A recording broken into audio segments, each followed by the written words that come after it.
Here I have 5 top popular nail polish brands. I'm going to test and explore their performance. Let's get started.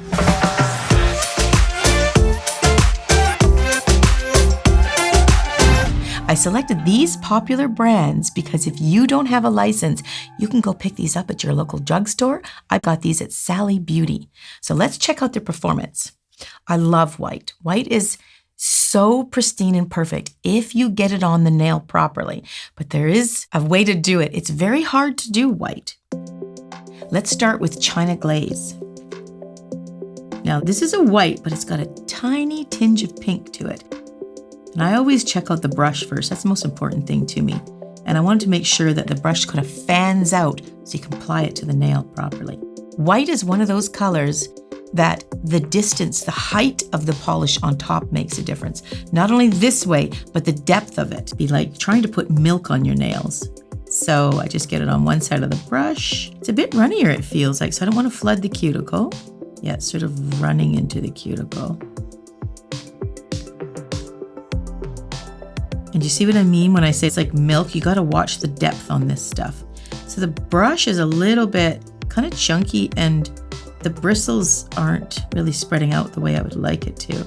Now it simply could be the brush. Maybe it's just not a great brush in that particular bottle, but you can see it's a bit runnier and it does flood a little bit. So we have to be careful with that one. That's just one coat.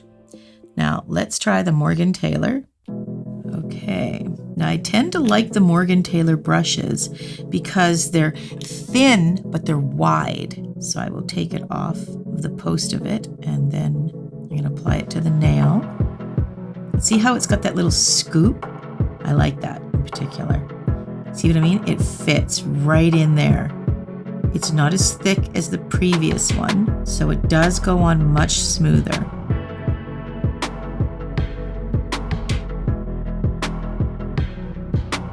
I like that. Now, if we want to go back to the China Glaze, look at it. See how it was kind of heavy on the one side and it kind of pooled? Now, because it's polish, I'm going to see if I can correct that before we go too far. That means it's a bit runnier. See, it was already drying up, which is good, but it was not going to be happy if I left it like that. So it's a little bit runnier. Not that that's a problem. You just have to get used to it when you're applying it. You have to account for that, how much you put on your brush. Okay, that Morgan Taylor went on quite nice. Okay, now we're going to try the OPI. Now I have previously shaken all these bottles. You can shake nail polish. That's why they put those little silver balls in there. So it mixes it up when you do shake it. That's what it's meant for. So I previously shaken them and I did all the lids so I didn't have to fumble through that. So this is the OPI. Everybody knows OPI. I'm going to take that off. They tend to be really good too. I do like that Morgan Taylor brush, I will say, but this is nice too. It goes nice and flat and you see how even the bristles are?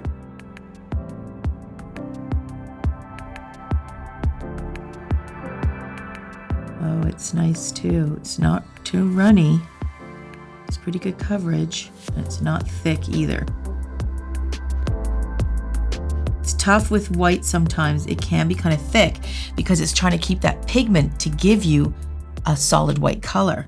Pigment is really important. That was pretty nice too. Okay, this is the Orly. Let's give it a try. Oh, this is a really super, super tiny brush. And you can see how tiny it is. Oh my goodness. See how tiny that is? That could be maybe good through the cuticle work, but it might be a little streaky, but let's try it.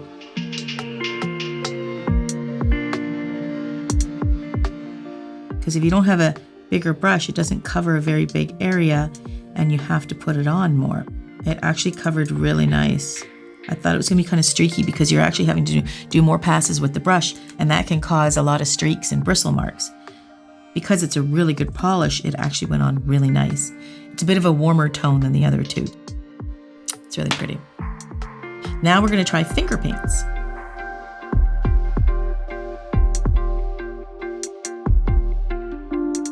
See how it has a nice round edge to it, not flat. Not that there's anything wrong with flat, but the round sometimes can feel nice to fit right inside that cuticle. Sometimes a bigger brush for a little finger can be tougher. However, sometimes it just fits right in the little finger. And this one did pretty good. It fit quite nicely. That looks pretty good too. So you see what I mean about white? It has a sort of, it goes this way a little bit across the top. You can see where it's not perfectly even, but that looks pretty good. Okay, so let's do a second coat of each and every one of them. When you do a second coat, it fills in those little gaps. It also corrects any part that you might have missed, but it also gives the true color that you got in the bottle. So sometimes it can look pretty wimpy with one coat, but 2 coats can give you the color that you were actually looking at in the bottle. So let's go back to the thumb and do the second coat on everybody. So this is back to the China Glaze. It's a little runnier, so I'm going to try to remember that this time. And this white has a tinge of pink to it. I have to be honest, this brush is not very easy to work. I think also it might be because see how long this brush is? When I'm brushing that on, the length of the brush is not working in my favor. It's a little harder to control. Okay. And we're going to put a second coat of the Morgan Taylor. This is the brush I seem to like the most. I'm just wiping off the polish so it doesn't drip everywhere. Let me just show you the difference. See the difference in the bristle length? See that? They're not the same. This one is harder to control. See how skinny it is? This one is much easier to control. The shorter, a little bit fatter, and it's quite thin. See if I turn it sideways, how thin it is? That really is an advantage when you're applying polish. This one here is the same all the way around, and it's much harder to control. Okay, so let's put the second coat on that Morgan Taylor.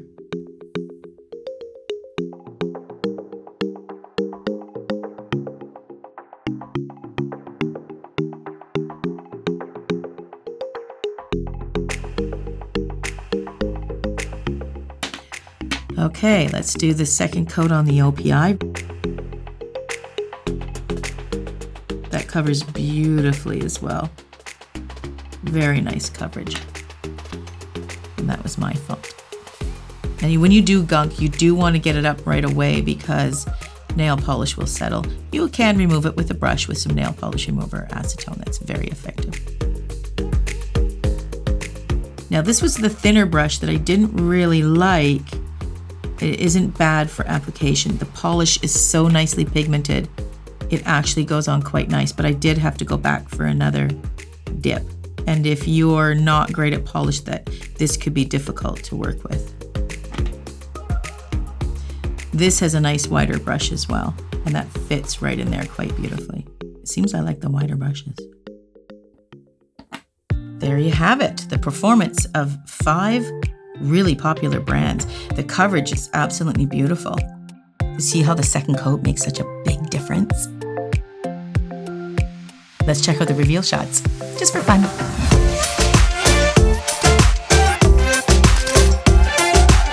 There you have it, 5 popular brands that you can buy without a license. It's difficult to do, but when you get white right with the application, it's beautiful. Thanks for joining me. Catch you in the next video.